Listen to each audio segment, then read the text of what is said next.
大夫人把身边陪嫁的丫鬟灌了药，塞到我爹的书房，想看我爹怎么处理。按照以往，我爹必然杀鸡儆猴，让人直接打杀丫鬟，一副对大夫人用情至深的模样。而大夫人也会感动地扑进我爹怀里，成为人人羡慕的一对。可惜这一次却超出了大夫人意料。喝了它，去书房伺候丞相。嬷嬷，我怕。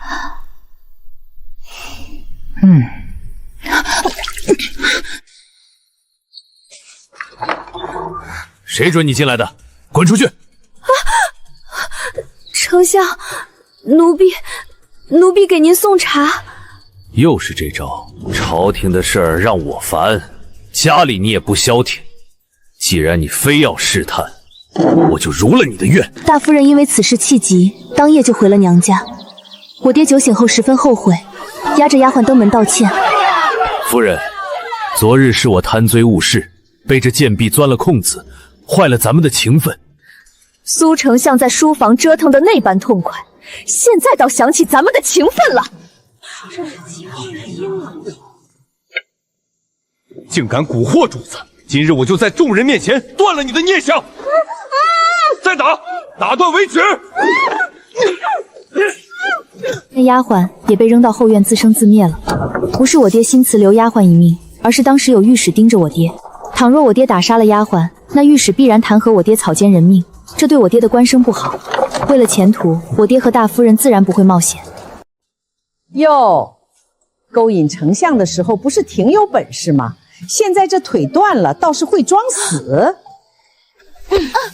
嬷嬷，上头交代了，别让他太快断气，得慢慢折腾才够劲儿。嬷嬷，怎么了？这贱婢竟然怀了孽种！外头关于丞相府这档子事儿闹得沸沸扬扬，丞相为了名声，还得装模作样派人照顾这贱婢，真是憋屈。竟然只是个丫头。去，端盆水来，把这小孽种和那奴婢一起溺死。对外就说他们母女福薄，难产而亡。是，奴才这就去，保准神不知鬼不觉。丞相且慢，夫人还要留着他们碍眼。杀鸡儆猴固然快意，却是下下之策。丞相，您就让这奴婢活着，让府里那些蠢蠢欲动还想勾引您的奴婢们日日看着他的下场，这才是最好的警示。这小孽种呢？这奴婢留着也有用，不过是给口吃食的事儿，当条狗养着便是了。哈哈哈哈，还是夫人周全。既然夫人发话了，就留下这2条狗命。我娘残了双腿，丢了舌头，被拔了指甲，在大夫人眼里，我们甚至连狗都不如。丞相当年那时候就再也没有管过这娘俩，我看着也是可怜。那有什么办法？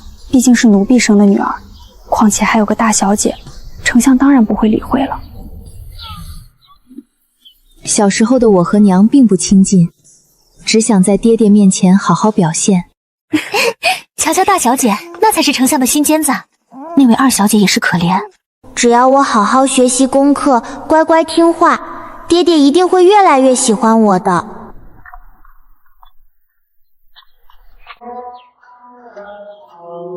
此句意境深远，大小姐可记住了？记住了，记住了。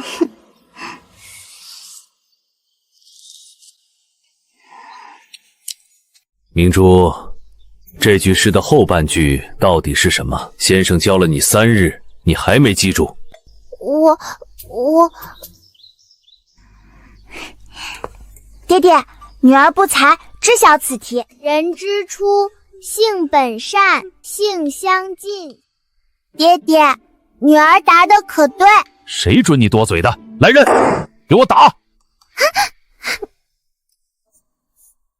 娘，女儿刚才真的好丢脸。没事的，明珠，她再聪明又如何？家里只有你才是我们唯一的新仙子。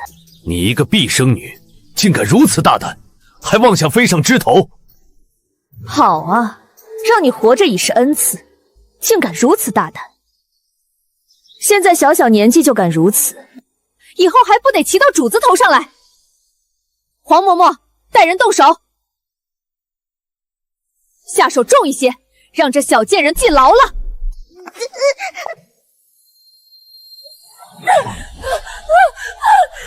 只有我那哑巴娘一瘸一拐地跑了进来，把我死死护在怀里。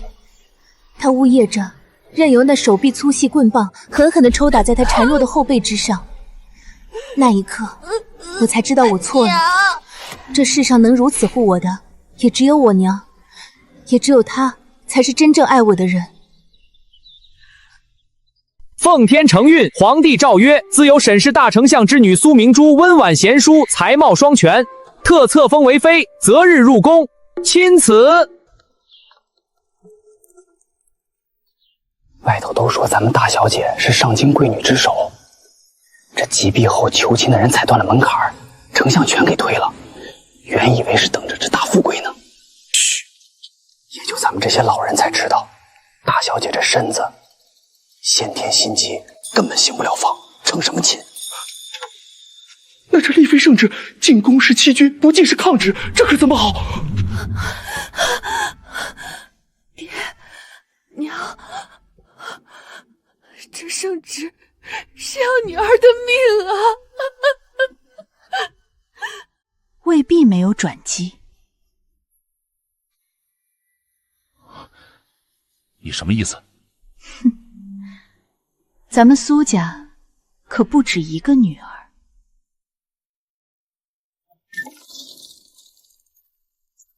带走。黄嬷嬷，你要做什么？我们一直规规矩矩，从未出过差错。哼，废什么话！大夫人要见你们。娘，放开我娘！沈初霓，你想不想带着你娘出府过日子？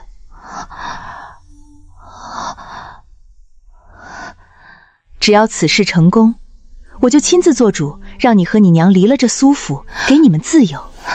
只要你帮你姐姐去侍寝，为你姐姐生下一个孩子，到时候就让你姐姐对外宣称是因为生子才落下了心悸的病根。如此一来，你姐姐先天心悸的事自然可以瞒天过海。我和苏明珠样貌有5分相似，如果上妆后，在烛光下，确实有可能瞒天过海。这可是欺君之罪，若被圣上发现了，所以你必须死死守住这个秘密。我已经能预料到了，如果此事暴露，大夫人和苏明珠定会把所有罪名推到我头上，让我当替死鬼。如果事情成了，等我生下孩子，他们照样会杀我灭口。这根本就是个必死局。你给我记住了，我今天不是在跟你商量。如果你不答应，你和你娘今天就得死在这儿。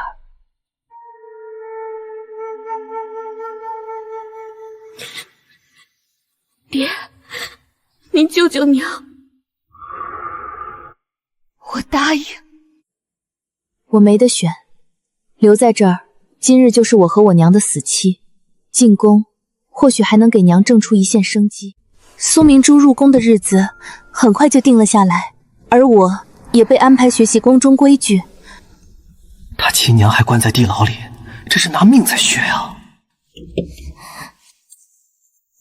嬷嬷，让我见我娘一面，就一面。等你替大小姐生下子嗣，自会让你们相见。敢在宫里动半分歪心思，你娘立刻死无葬身之地。我是作为苏明珠陪嫁丫鬟的身份跟着进宫的，一起进宫的还有黄嬷嬷和苏明珠的贴身丫鬟翠柳。真能看出这丫头，她敢动歪心思，老身当场就能要了她的命。苏明珠封了淑妃，这景阳宫就是我的牢笼。黄嬷嬷是钉在我身上的眼睛，也是悬在我娘头上的刀。皇上今日翻了娘娘的绿头牌，请娘娘早做准备。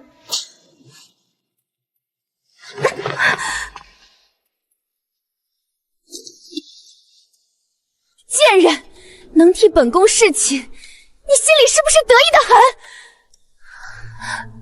很？奴婢不敢。娘娘使不得，今夜她要替您侍寝，万一踹坏了，被皇上发现异样，那是欺君的灭门大罪啊！为了苏家，您必须忍这一时。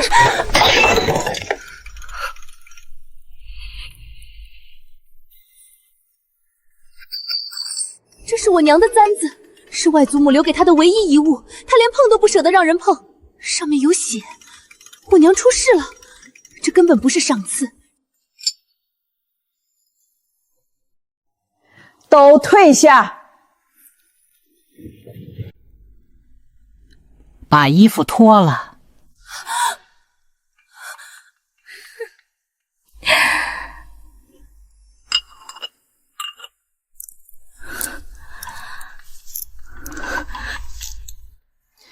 遮什么遮？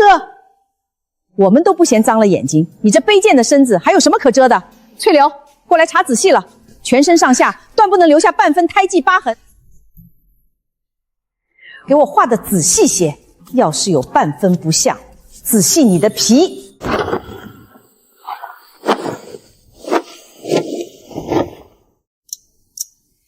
时辰到了，抬走。沈初离，你必须冷静，你只有这一次机会，救你娘，也救你自己。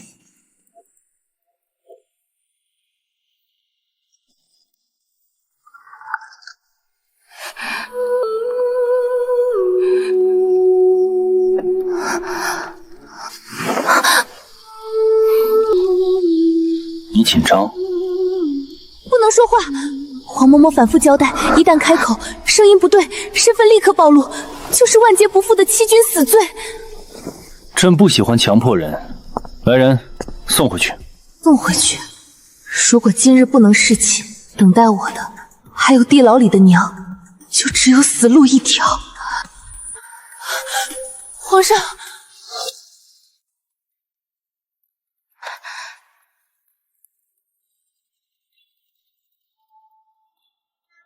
这是我唯一的机会，留不住他，我和我娘都得死。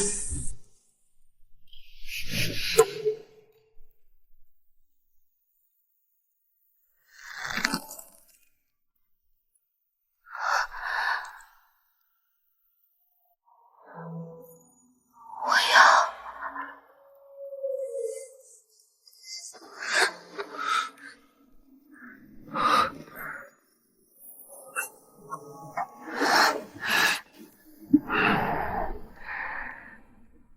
这后宫的规矩啊，除了皇后娘娘，谁侍寝完不都得立马被送回自个儿的院子？谁说不是呢？这位淑妃娘娘怕是有的受了。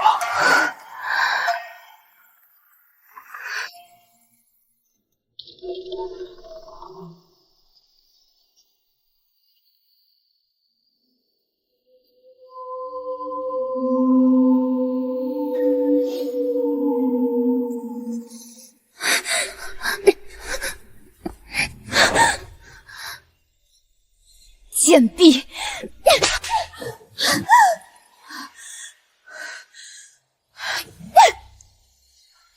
娘娘，大局为重，您冷静些。你以为爬了龙床就能飞上枝头了？这后宫谁不知道，当今圣上勤于政务，满心思都在前朝江山上。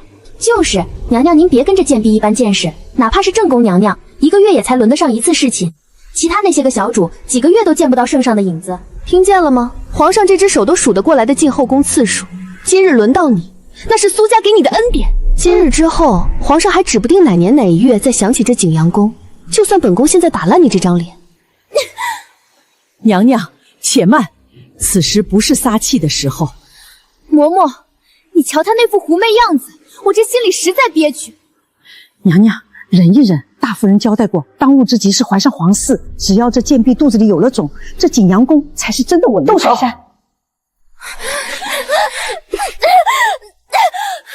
们要做什么？做什么？自然是帮二小姐留住圣上的恩典。为了苏家的大业，二小姐就受点累吧。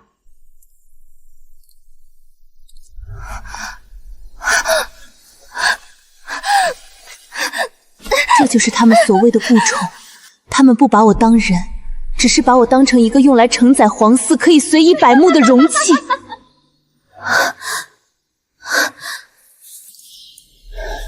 给我稳住了！你这个卑贱身子，这是你最大的用处。嬷嬷说的对，这可是你这贱婢8辈子修来的福气，给本宫好好照办，这样才能得到皇上的恩宠，明白吗？二小姐，这可是大夫人亲自交代的顾宠秘法，你要是不照做，咱们大家都吃不了兜着走。行了，时辰到了，放他下来吧。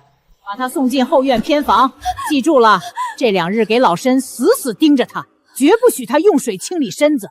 若是坏了大事，老身剥了你们的皮。嬷嬷放心，绝不让他碰一滴水。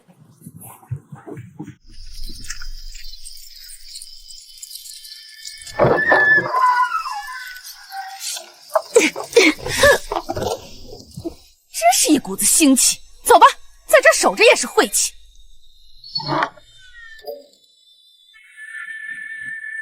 苏家想要我尽快怀上皇嗣，不，现在怀孕，我和我娘只会沦为彻头彻尾的死棋。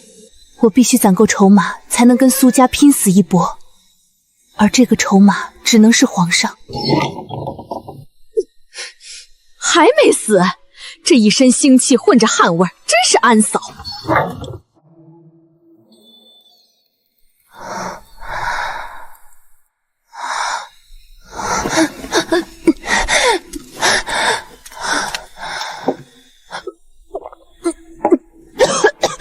还活着。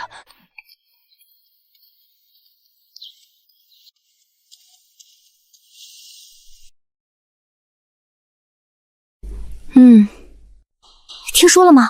内务府刚才来传话，皇上龙驾要往咱们景阳宫来了。当真？进宫这么多日子，这可是皇上头一回正儿八经陪小主用膳，快手脚麻利点。娘娘大喜，内务府刚送了消息，皇上今日要过来用午膳。真的？嬷嬷，你没听错，千真万确，龙年已经在路上了。还愣着干什么？赶紧给本宫重新梳妆，去吩咐小厨房把本宫最拿手的几个菜都备上。若是有一丝不合皇上胃口，本宫揭了他们的皮。皇上过来用膳，你这卑贱身子断不能上前冲撞，你就在这屏风后面给老身死死的听着。奴婢明白。听清楚娘娘是怎么跟皇上说话的，皇上又喜好哪些话题。若是下次侍寝时你对不上话露了馅儿，你那在府里的亲娘可就没命活了。奴婢定会一字不漏的记下。本宫今日定要皇上眼里只有本宫一人。皇上驾到！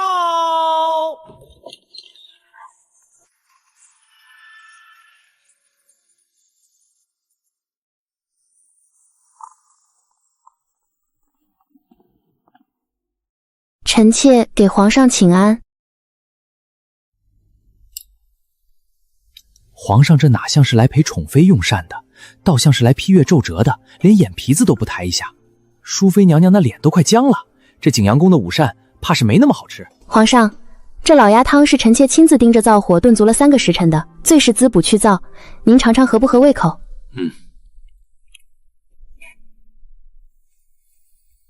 皇上根本不在意他，他在走神。这种冷淡，苏明珠受得住，苏家可受不住。这身桃红色倒是很衬你，俏丽若三春之桃，清素若九秋之菊。皇上过赞了，臣妾只盼能常得皇上垂青。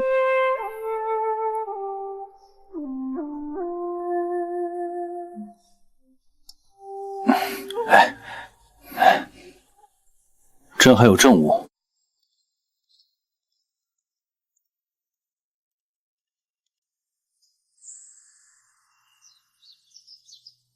皇上这是怎么了？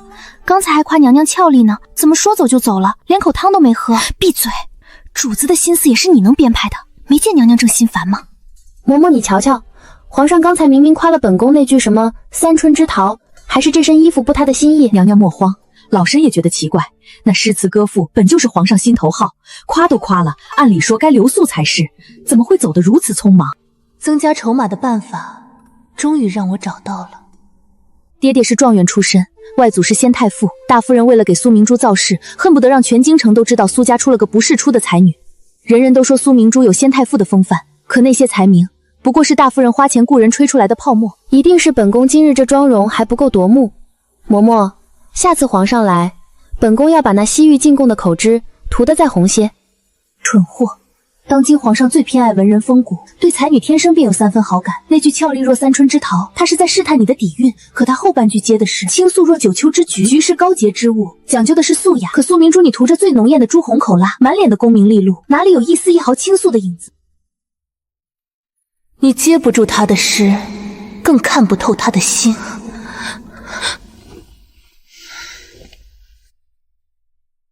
哼。朕原以为苏相之女定有太傅遗风，没曾想竟是个附庸温雅的俗物。那句诗，她连半分意应都听不出来。皇上，内侍省的供给部送过来了。按宫里的旧例，您午间在景阳宫用的膳，这晚间是不是定淑妃娘娘的？拿走，朕今晚不定宫闱，就留在御书房批阅奏折。皇上，这午间用膳，晚间临寝是宫里的旧例，若是断了，淑妃娘娘那边恐怕……惯例，朕说的话就是规矩，去传话吧。嬷嬷，你瞧本宫今日这气色多好。皇上中午刚夸过本宫，今晚定会温柔许多，本宫得好好伺候。娘娘天生丽质，皇上定是被娘娘迷住了。只要今晚再努把力，那皇嗣指日可待。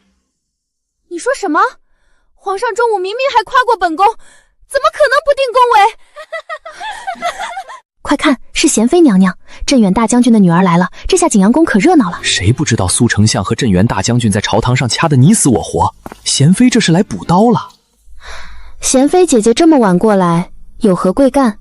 当真是天大的笑话！本宫在后宫2年了，还是第一次见皇上用膳后不让临信的。该不会皇上被妹妹你的吃相给吓到了吧？看淑妃娘娘那脸色，绿的都能滴出水来了。能不绿吗？当初在宫外，苏大小姐可是仗着才女名头，把贤妃娘娘一家子武将比作粗鄙农夫。如今这回旋棒可算扎自己身上了。妹妹这京中第一才女的名号，如今看来，当真是天大的笑话。贤妃姐姐，你莫要欺人太甚，皇上不过是政务繁忙。政务繁忙，皇上宁愿在御书房对着那枯燥的折子，都不愿对着妹妹这张俏丽的脸。咱们走，免得沾了这景阳宫的一身晦气。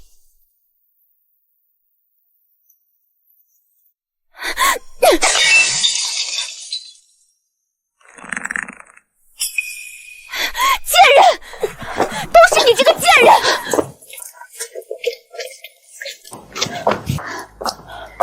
娘娘息怒，这贱婢确实该罚。给我跪下！就在这雨花石上好好给我反省！奴婢领罚。一定然是你这个贱人侍寝没有伺候好皇上，才让皇上今日动了气。若非你这卑贱身子没用，皇上怎会连牌子都不翻？害本宫被贤妃那个贱人当众嘲笑，你万死难赎！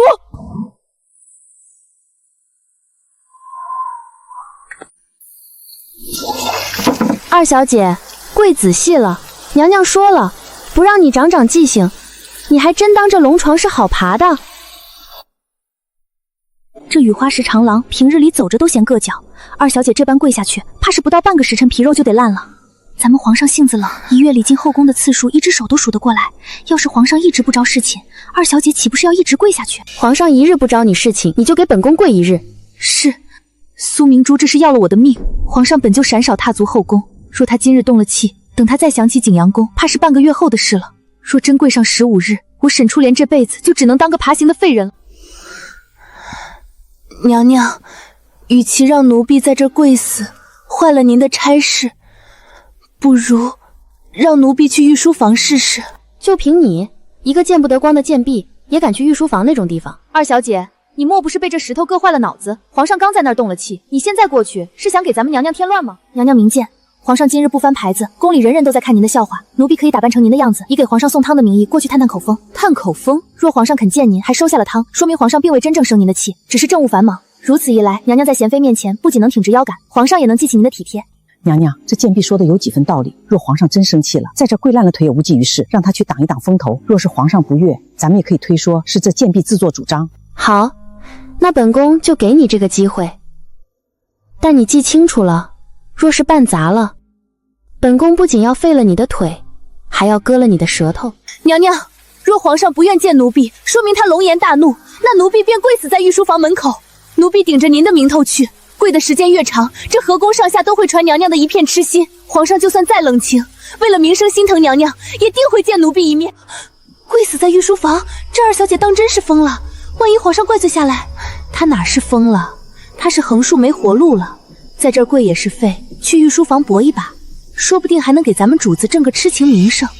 反正事情若是办砸了，那也是奴婢自个儿心术不正，冒用您的名义犯下的错，奴婢自个儿去领死，对娘娘您断不会有半分折损。娘娘，老身瞧着这不失为一个法子。现下咱们被贤妃那个贱人顶到了风口浪尖儿，若不破了这死局，今后在这后宫，娘娘怕是连腰杆子都挺不直，寸步难行啊！好，你就去替本宫探探那御书房的深浅，你最好是能给本宫跪出个结果来。若敢出半分差池，本宫定让你和你那贱人娘死无全尸。这是我唯一能走出这道宫门的机会，哪怕是替身，我也要让皇上记住这张脸的主人到底是谁。穿上龙袍也不像太子，给本宫把头低下去。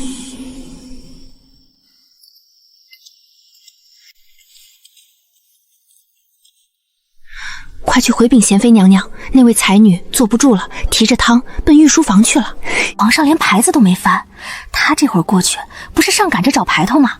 走，跟上去瞧瞧热闹。跟吧，你们看得越多，这戏才越真。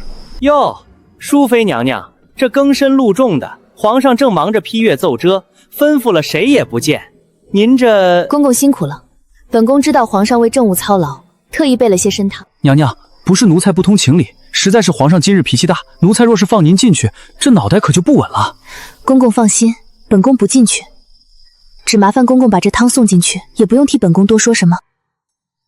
本宫知道皇上要在御书房歇息，定然是有正事要操劳，喝碗参汤补补身子，别累坏了龙体。原来娘娘如此体恤圣上，是奴才多虑了。放心，这差事奴才一定办妥。你是不是疯了？娘娘是让你来御书房求皇上回心转意的，你连皇上的面都没见到就想走，你私自替娘娘做决定，怎么在这宫里待了2天，你还真想造反不成？你给我看清楚了，那是贤妃身边的彩霞，现在贤妃还派人死死盯着我们呢。坏了苏家的大事，回了景阳宫，你跟你那个哑巴娘都别想活！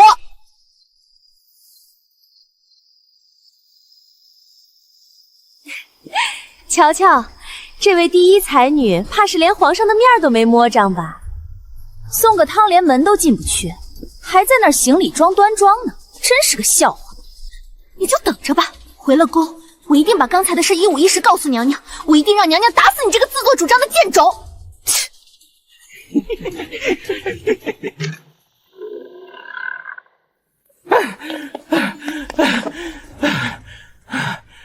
淑妃娘娘，请留步。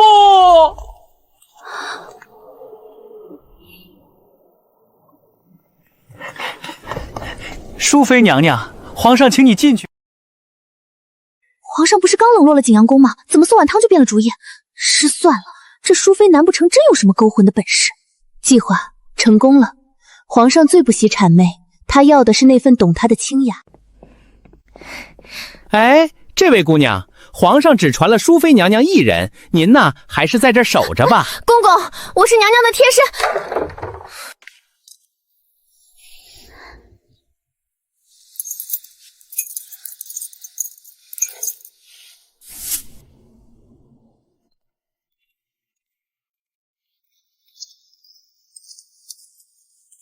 臣妾参见皇上，皇上万福金安。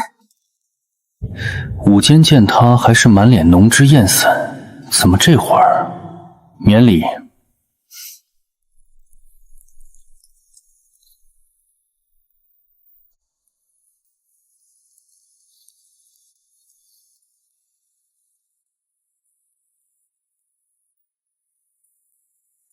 白妃，这深更半夜送来的参汤，可有什么讲究？臣妾听闻皇上今晚歇在御书房，料想圣上定是为了社稷政事操劳，这才炖了些参汤，想给皇上补补身子。哦，菊花。古人曾云：毫端韵秀临霜显，口齿琴香对月吟。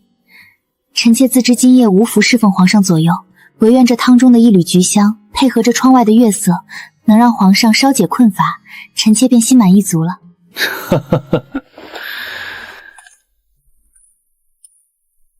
爱妃，你今夜这一席话，倒是与白日里大不一样。皇上谬赞。皇上登基不久，为了稳固江山，纳进宫的尽是些将门虎女，比如那只会舞刀弄枪的娴妃，她骨子里那份文人的清高，根本无处安放。大不一样啊！朕原本以为苏相的女儿也落了俗套，没曾想竟是在此处等着朕。大不一样就对了。皇上，您既然以文人自居，那这出红袖添香的戏码，您定会入戏。李公公，你瞧。这后宫里的女子若要送汤，恨不得把塞北的人参、岭南的红茸全都塞进来。娴妃昨日甚至送来了虎骨酒，说是让朕壮阳补气。娴妃娘娘到底是镇远大丞相的掌上明珠，性子直，也是心疼圣上。武将之后大多不拘小节，诗书方面也不会涉猎，所以朕很是不喜。朕要的是一个能对坐谈经的知己，不是一个随军的教头。今日午间，朕见你一身桃红，唇如朱砂，朕还以为苏相家的才女也落了俗套。那一手九秋之局，你当时可是哑口无言。皇上明鉴，午间臣妾是大夫人的女儿，须得遵循苏家的礼法妆容，而今夜臣妾只是臣妾，是皇上的淑妃。所以你今夜在参汤里加了菊花。文人最喜素雅和梅兰竹菊，臣妾知皇上博学，定能品出这汤中微苦之后的甘甜。正如这宫中繁花，开得再艳，也不及这清雅的一缕冷香。你倒是懂朕。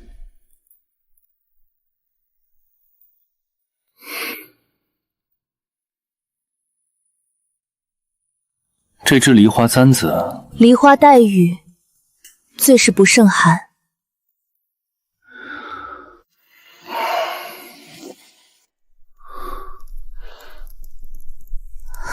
刚刚不是还好好的吗？臣妾该死！臣妾知道皇上精于政事，本不该在这个时候过来打扰。可臣妾这心里，臣妾只是想皇上了。爱妃何出此言？朕既然召你进来，便是想见你。臣妾出身苏家，才名虽盛，可在皇上面前，臣妾卑微如草芥。臣妾不敢奢求皇上能喜欢臣妾。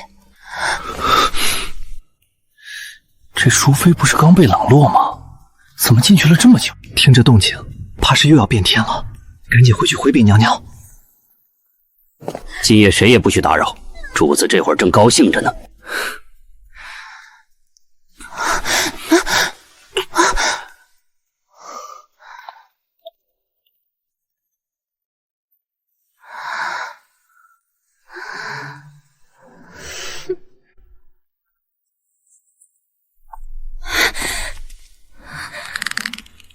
你这贱婢，竟然在御书房待到这个时辰才回来！你当真以为自己是那里的主人了？你闪开！本宫今日非撕烂这贱人的脸不可！娘娘，御书房的太监还在外面候着呢，这会儿动手，若是传到皇上耳朵里，咱们先前费的新工资就全白费了。只要他能勾住皇上，这恩宠就是您的。打坏了他，谁去替您顾宠？哼！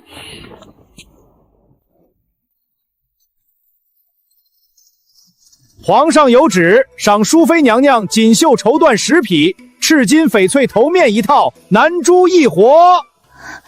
嬷嬷，瞧见了吗？皇上心里到底是记挂本宫的。哟，这不是娴妃姐姐吗？姐姐昨日说皇上忙于更务，怎么昨晚皇上非拉着臣妾在御书房讲了一宿的诗词，倒害得臣妾今日腿酸得紧。苏明珠，你少在这狐假胡威！姐姐心直口快是好事。但皇上的心思，姐姐怕是这辈子也猜不透。翠柳，把皇上刚赐的那细南珠拿出来给姐姐瞧瞧，免得姐姐没见过这般成色的好东西。爱妃，你觉得这句如梦令如何？臣妾倒觉得婉约之处更在情深，如细雨湿花，不着痕迹。苏明珠只想要赏赐，而我要的是这九五之尊的习惯。自从御书房之后，皇上召苏明珠侍寝的次数也多了，当然每次都是我去的。我不断了解他的喜好，引得他欢喜。爱妃这茶闻着倒有股子清苦的竹香，沁人心脾。臣妾知皇上最喜竹枝高洁，便在茶中投了几片鲜竹叶，不仅茶里有，臣妾还亲手缝了这竹叶香囊。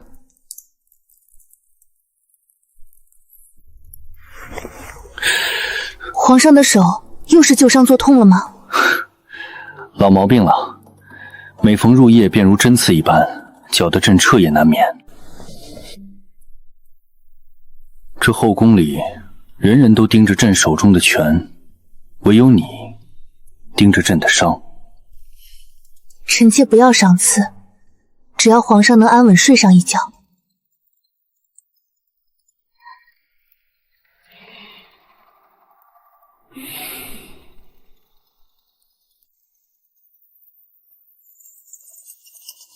瞧瞧，又是赏给景阳宫的。这半月下来，内务府最好的东西全进了淑妃娘娘的小库房。满后宫的妃嫔现在眼珠子都红了，尤其是贤妃娘娘，昨儿个在花园里把手帕都给搅碎了。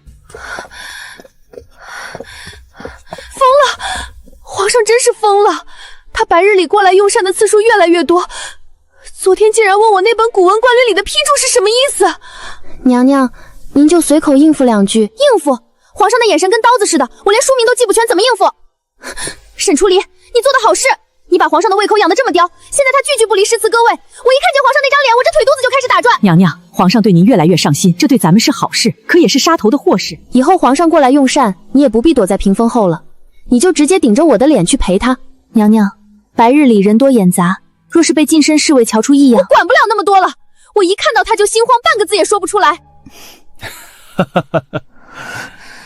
每次用膳中途，皇上总是提出一些话题，这让苏明柱无从招架，也让他越来越不敢面对皇上，只能多数时间让我冒充他陪皇上用膳。嬷嬷，我等不了了，看着那贱婢顶着我的脸在皇上面前承宠，我恨不得现在就挖了他的眼，剥了他的皮。娘娘，老身知道您心里苦，可眼下她是咱们手里唯一的妻子，若没了她，您拿什么去顾宠？再等等，等她怀上皇嗣，只要那孽种一落地，老身保证让她在这世上消失得干干净净。等？还要等多久？万一她怀不上呢？万一皇上察觉了呢？我每见她一次，杀她的心就重一分。嬷嬷，我真的快忍不住了。这个月，黄嬷嬷又要回苏家报信了。苏明珠看我的眼神已经越来越不对了。黄嬷嬷一走，就没人能压得住她那股子疯劲。与其坐以待毙，不如先下手为强。都给本宫退下，守在院外，没本宫的吩咐，谁也不许进来。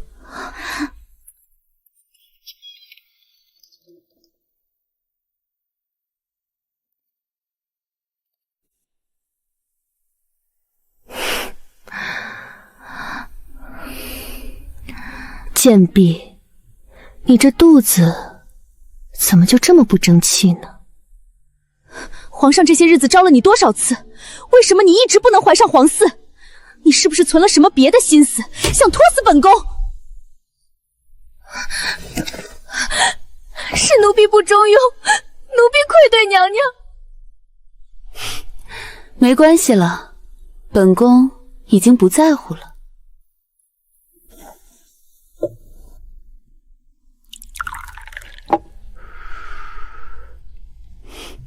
你可知道本宫手中这杯茶是什么茶？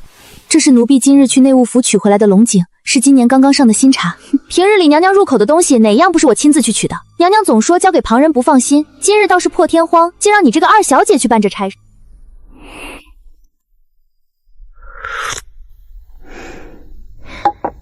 你是个手脚麻利的，可你知不知道，今日去进士房取龙井茶的，除了你，还有谁？瞧他这副没嘴葫芦的样子，翠柳，你告诉他。是。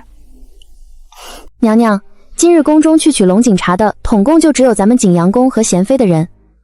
说来也巧，贤妃身边那个贴身的大丫鬟，今日去取茶时，还当着众人的面，不小心打翻了茶叶罐子。这事儿内务府上下可都瞧得真真的。一会儿娘娘喝了这盏龙井，便会腹痛难忍，等太医急匆匆赶来诊脉，自然会诊断出娘娘是中了剧毒。至于这下毒的人选，下毒之人自然是你这个贱婢，而你背后指使的人，除了那个跟本宫不对付的贤妃，还能有谁？到那时，本宫身中奇毒，不幸引发了心疾，本宫病体残躯，自然不能再入宫侍寝，只能在那伤心欲绝。一箭双雕，既除掉了贤妃，又彻底摆脱了那个心计的欺君大罪。本宫当真是个天才！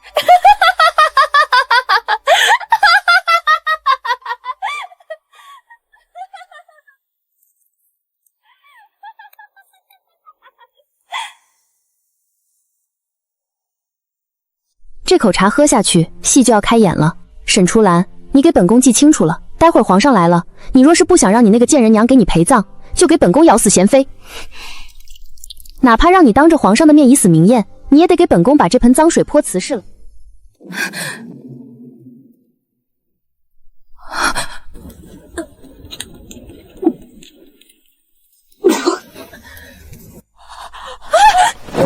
娘，怎么会这样？这要不是……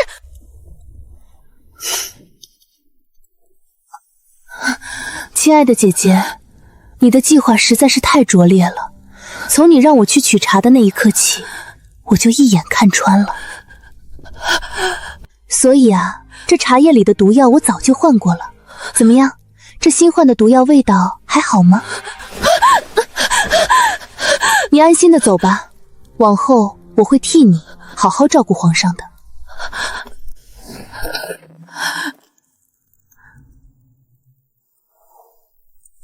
姐姐，再见。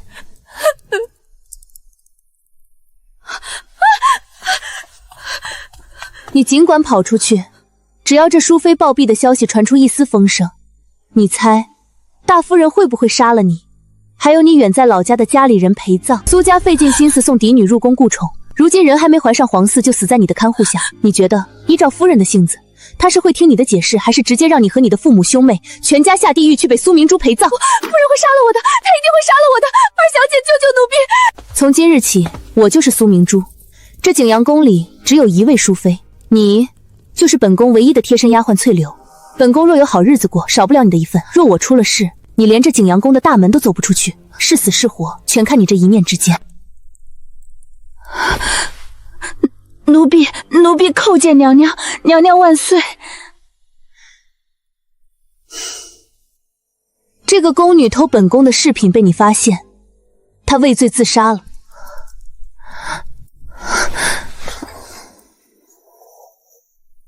奴婢知道了，从今往后，您就是淑妃娘娘。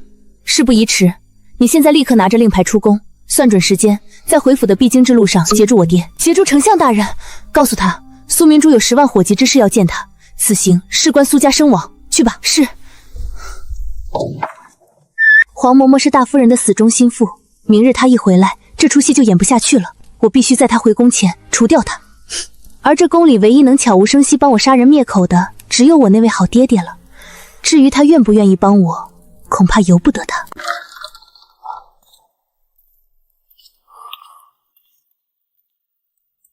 啊！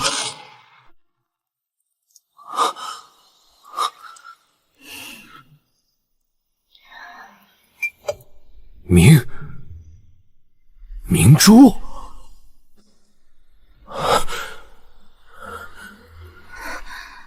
畜生！你这贱种竟敢下此毒手！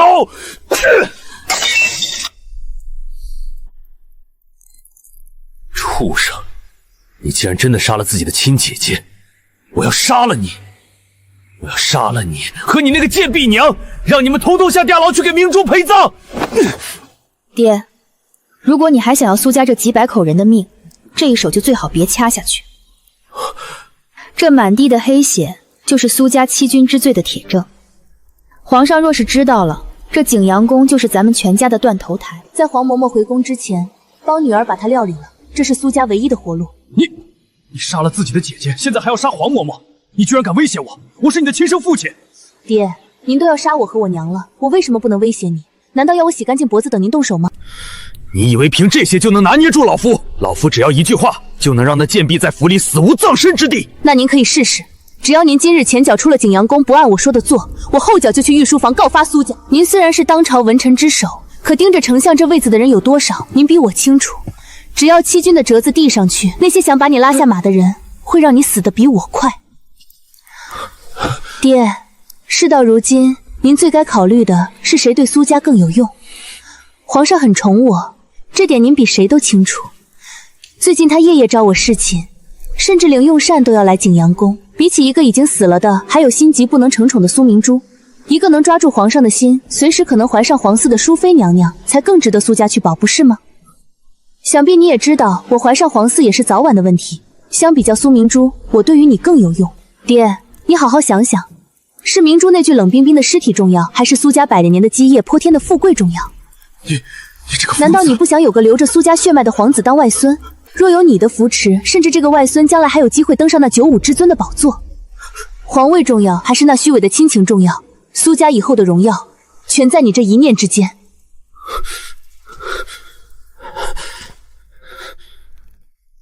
沈初离，你真是好狠的心！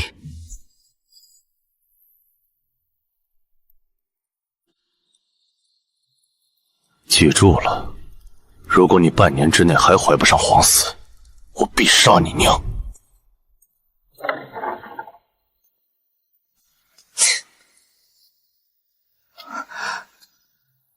娘娘，相爷，他竟然真的不管大小姐了。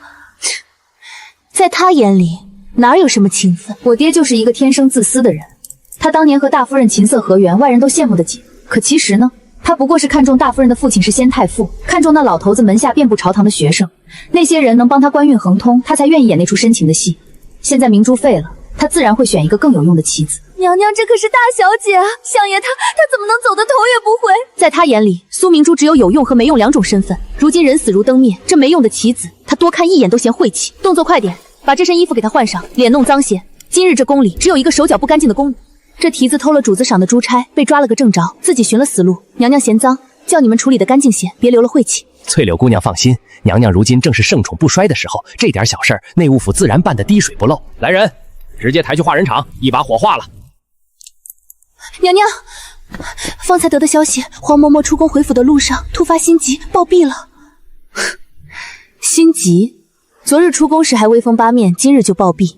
我那个爹出手还真是够狠辣的。黄嬷嬷是大夫人的命根子，更是她的眼线。现在眼线断了，爱女没了，我倒是真想知道，大夫人要是晓得她那位清正高洁的枕边人会这般毒辣，该是个什么样精彩的表情？如果她知道了，该怎么办呢？想到这里，我突然好奇起来。这景阳宫如今当真是后宫头一份。自打那启宫女手脚不干净自尽的事后，皇上跑得更从了。谁说不是呢？这位淑妃娘娘真乃神人，独得圣心，后宫多少双眼睛盯着呢。爱妃，朕今日得了一方好宴，第一个便想到了你。皇上政务繁忙，还记挂着臣妾，这便是臣妾最大的福气。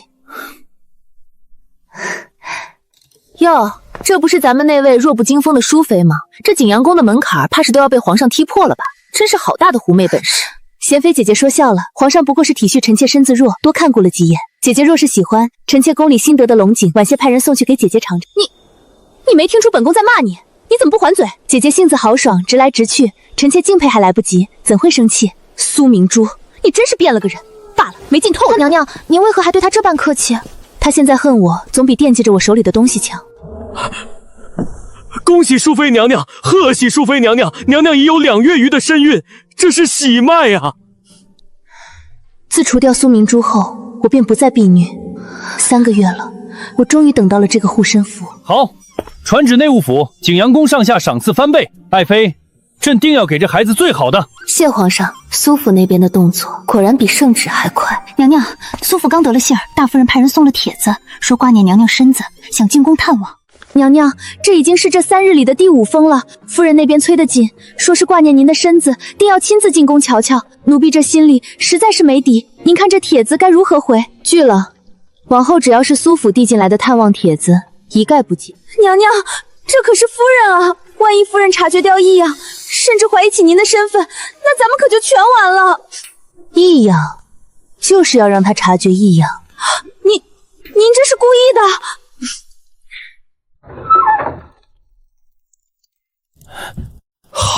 好啊，当真是苏家的福气，这一胎你必须给老夫保住了。父亲深夜造访，就是为了看这肚子。老夫是来给你吃定心丸的。大夫人那边这几日闹得厉害，非要进宫，我都给拦下了。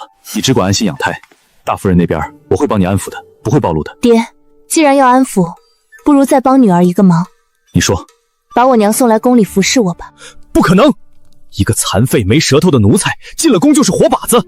你想让全天下都知道苏家有这种丑事吗？爹，您大概是忘了这肚子里怀的是谁。我只给你1个月考虑时间，如果1个月后我见不到我娘，肚子里面带有苏家血脉的皇嗣就会没。沈初离，你可想清楚了，这也是你的孩子，你肚子里流着的是皇室的血，更是你保命的根本。爹，你怎么会说出这种话？这可不像你，我身体里面流着你的血，所以我继承了你的冷漠和自私。这20年来，你什么时候真正在乎过我？既然你都不曾在乎过我这个女儿，你为什么会觉得我会在乎这个尚未出世的孩子？爹，咱们打开天窗说亮话，咱们现在是一根上的蚂蚱，苏家要是翻了船，谁也活不了。我娘如今被你扣在府里，对我而言已经没有任何要挟的意义了。在这宫里，我能依靠的只有你了。我也想要登上那个至高位置，将来我若成了太后，苏家便是不朽的皇亲国戚。但我现在怀着身子，我娘在我身边，我才能好好的养胎，否则这胎要是保不住，苏家的美梦也就该醒了。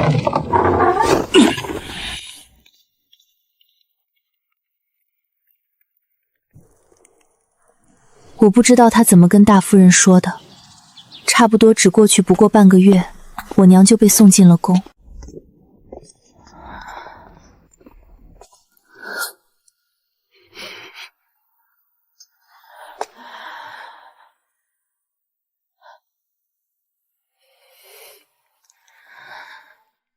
娘娘大恩大德，奴婢这辈子做牛做马也难报万一。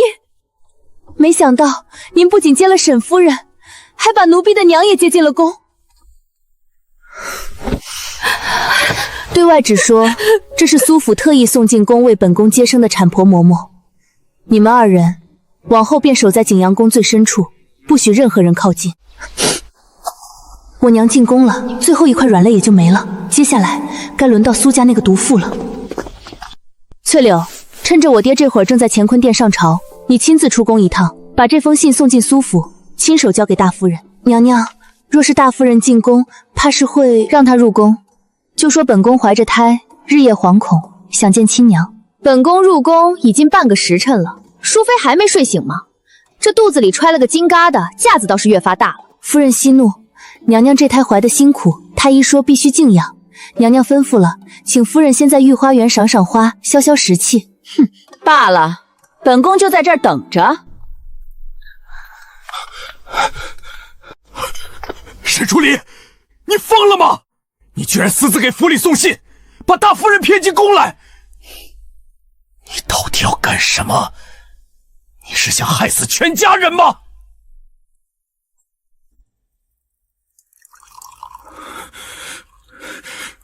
沈初离，你嫡母呢？你把她叫来究竟想干什么？她是不是已经知道明珠死了？说！贱人，你到底要做什么？若是事情败露，苏家9族都要给你陪葬。瞧瞧，这就是当朝丞相，平日里清高自持，此刻却像个在戏台上上蹿下跳的小丑，真是可笑。这明珠也真是，如今怀了胎，倒让本宫在外面等了这么久。夫人息怒，娘娘方才确实是睡沉了，这不一醒就请您进去了吗？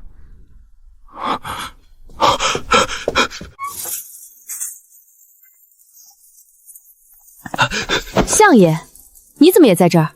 下朝了不回府，倒跑来女儿宫里了？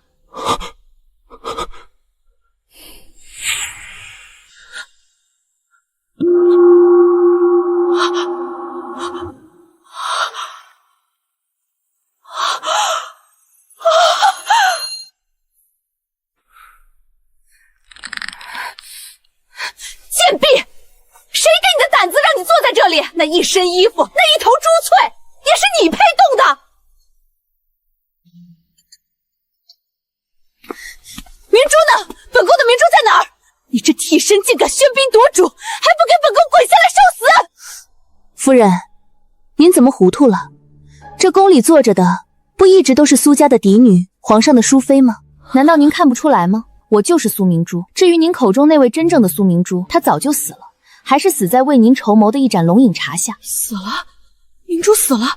不可能！你在撒谎！老爷，你告诉我这贱人是在胡说八道，对不对？明珠是进宫享福的，她是苏家的希望。你说话呀！你是不是早就知道了？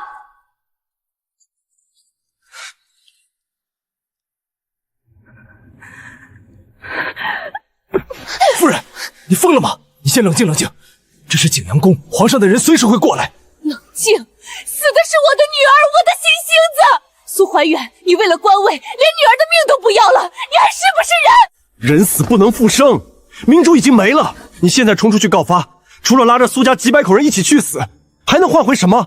难道你当真想害死我吗？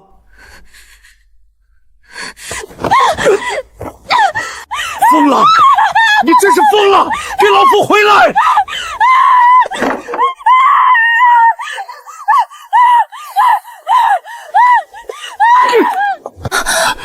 看你做的好事，沈初离，你是要害死我们所有人吗？在这宫里动用私刑，你是嫌苏家的九族活得太长了？爹，您怎么净说些胡话？这人可是您亲手拦下来的。如今他既然已经知道了咱们所有的秘密，若是醒过来，这第一件事怕就是冲去御书房告发。爹，您觉得？你想做什么？她可是你的嫡母，是苏家的主母。瞧爹爹说的，我能干什么？我不过是一个手无缚鸡之力的弱女子，怀着身孕还要操心这些，一切不还是得由爹爹您来做主吗？只是女儿想问问爹爹，在您心目中，是一个能给苏家血脉，将来和滔天继承大统的皇嗣重要，还是一个已经失去作用，甚至随时会拉着全家下地狱的夫人重要？好，想不到我苏恒远精明一生，竟然生了个这么聪明的女儿。沈初离，你真是好一招借刀杀人。好，真好！老夫纵横朝堂20年，到头来居然被你这个黄毛丫头牵着鼻子走，当真是好得很呐！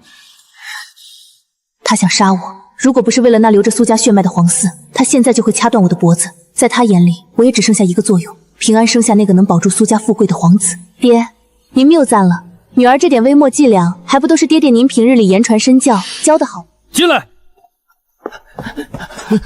本相夫人听闻淑妃怀胎不易，担忧过度，情绪太过激动，导致旧疾复发，帮本上送回府里，仔细看顾。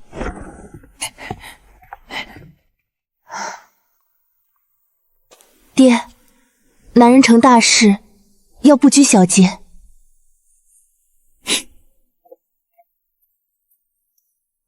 听说了吗？苏丞相府里出大事了。什么大事？昨日苏夫人进宫还好好的呢。刚刚得的消息，苏相夫人回府后突然暴毙，说是心疾突发，连药都没来得及吃一口。苏相现在悲痛欲绝，正在府里操办丧事呢。娘娘，方才苏府的人来报，夫人暴毙了。相爷在那边哭得几度昏死过去，全京城都传开了。既然是暴毙，本宫身为苏家嫡女，理应伤心过度。去告诉御膳房，今日的午膳晚膳全撤了，不必送过来。本宫哀损骨力，实在吃不。娘娘，您肚子里还怀着？按本宫说的去做。是。公公请回吧。苏夫人先逝，娘娘悲痛难咽，说是滴水难进。今日的膳食统统撤了。哎呦，这可怎么了得？娘娘金贵之躯，还有皇嗣在身呢！快，赶紧去禀报皇上，淑妃娘娘哀伤过度，绝食了。皇上驾到！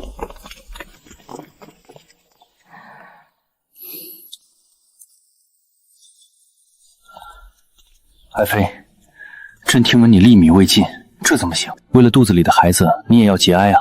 朕知道苏相夫妇感情深厚，你骤失生母必然难过。可你若伤了身子，朕该如何自处？皇上，臣妾没了娘亲，这世上臣妾以后只有皇上你了。一切都有朕呢，朕定不会让你受半分委屈。传皇上口谕：淑妃苏氏端庄淑瑞，怀胎有功，晋封为贵妃，赐号陈，另赏东海珊瑚一对，白玉如意一柄。奴婢代陈贵妃娘娘接旨，谢主隆恩。瞧瞧，这可是贵妃福制，如今咱们娘娘以贵为首，在这后宫当真是贵不可言了。苏夫人几乎天天都要往稻城的后鼎祥宫赏赐东西，真是造化。大夫人啊，如果你在天有灵，看到你苦心栽培的女儿死在我手里，而你的死反倒成了我更上一层楼的垫脚石，你该作何感想？哟，这不是咱们身娇肉贵的陈贵妃吗？这更深露重的，你不在这景阳宫里好好安胎，跑本宫这永安宫来做什么？来炫耀的？娘娘慎言，如今淑妃娘娘已是贵妃了。本宫用得着你提醒？贤妃入宫快3年了，一直没动静。她性子爽利，面上虽看不起我，可心里对这孩子的渴望，怕是比谁都深。姐姐性子直，臣妾就喜欢姐姐这股子豪爽。臣妾今日过来是有一件顶要紧的事想跟姐姐商量。你如今圣宠正浓，位分又在本宫之上，还有什么需要跟本宫商量的？臣妾想请姐姐以后当本宫腹中这个孩子的干娘。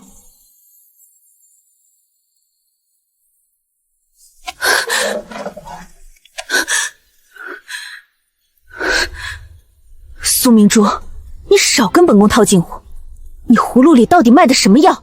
姐姐莫急，臣妾今夜过来是来送贤妃你一份大礼的。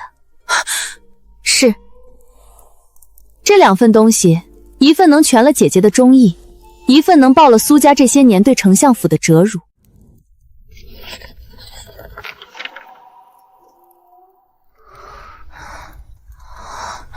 你这上面的证据，你竟然要把苏相往死里推，那可是你亲爹！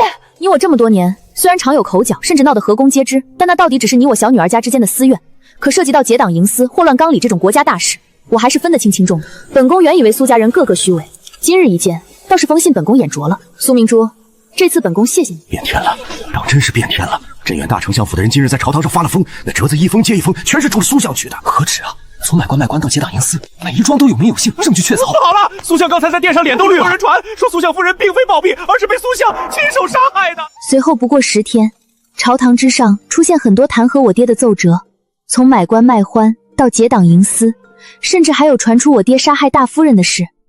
皇上，老臣侍奉两朝，赤胆忠心，这些弹劾全是污蔑，是镇远大丞相为了排除异己，伪造证据，想要置老臣于死地呀！放屁！苏怀远，你真当老子的边防军是摆设？皇上，这是臣在边境截获的密信。苏怀远这老贼，为了在朝中只手遮天，竟然将我大朝的军事布防图亲手送到了胡人的帅帐里。苏怀远，你自己看，这信封上的火漆封印可是你的丞相私印。皇上，这定是有人盗用了臣的印章。胡人那边连你出印偷点消息，让你能提前在朝中料事如神，就敢拿万千将士的命去换。苏怀远，你良心被狗吃了！苏怀远，朕原本念你劳苦功高，摘取他的顶戴花翎，押入天牢，严加看管。是。听说了吗？丞相倒了，通敌卖国呀！这可是灭九族的大罪。灭九族？你想多了。你瞧瞧景阳宫那位，那是谁？那是皇上的新家家陈贵妃。是啊，贵妃娘娘这胎眼看着就要临盆了，皇上正稀罕着呢，哪能真杀了老丈人？镇远大丞相又如何？这天下终究是要看谁的肚皮生气。只要本相那个贵妃女儿在，谁也动不了本相的根基。明眼人都知道，死刑只怕很难，因为在众人看来，我爹有一个即将临盆的贵妃女儿，不看僧面看佛面，我爹也会留下一命。或许我爹也是这么想的。唉，皇上已经枯坐2个时辰了，这处斩的圣旨迟迟不下。苏商通敌虽是铁证，可架不住景阳宫那位怀着龙意呀。臣妾苏氏求见皇上。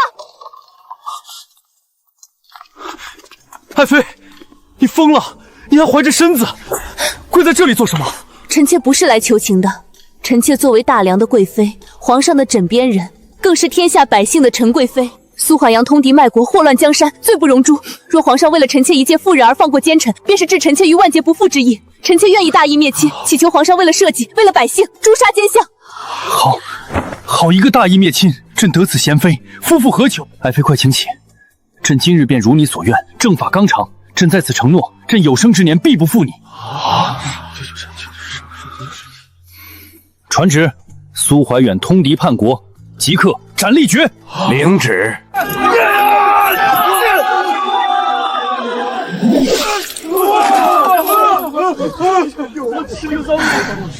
苏明珠，不管如何，我还是要谢谢你。苏明珠，有时候本宫真觉得你变了，变得跟本宫记忆里那个只会附庸温雅、满腹算计的嫡长主完全不一样了。变了，不好吗？